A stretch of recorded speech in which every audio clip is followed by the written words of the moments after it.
எல்லாம் ஜாயினிங்க்கு மட்டும் ஃபோக்கஸா இருக்கீங்களே சார். பேமெண்ட்ட பத்தி பேசவே மாட்டேன். நான் நேத்து தான் பேசிட்டு வந்திருக்கேன்.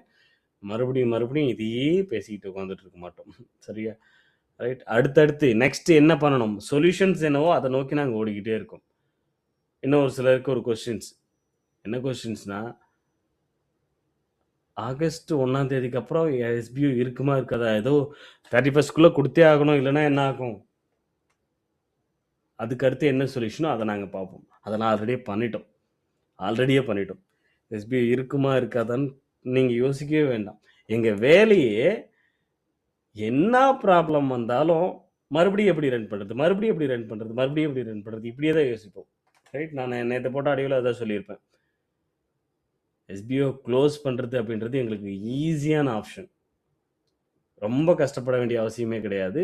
அத பத்தி நீங்க கவலையே படாதீங்க. ரைட். அந்த ஆப்ஷனுக்கு நாங்க போகவே மாட்டோம்.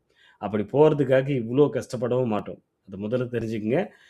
31க்குள்ள நாங்க முடிச்சு குடுக்குறோம் பழைய பெண்டிங்க நாங்க சொல்லியிருக்கோம். நீங்க பண்ண வேண்டியது என்ன பண்ணணுன்றத நேத்து நான் எக்ஸ்ப்ளைன் பண்ணிட்டேன். அத நீங்க பண்ணாலே போதுமானது. Thank you.